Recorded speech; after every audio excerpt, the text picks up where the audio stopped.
മാണിക്കച്ചിറകുള്ള മാറത്തു കോരിയുള്ള വായാടി പക്ഷിക്കൂട്ടം വന്നുപോയി.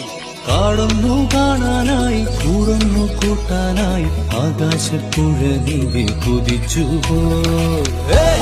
കണ്ടു മലനിര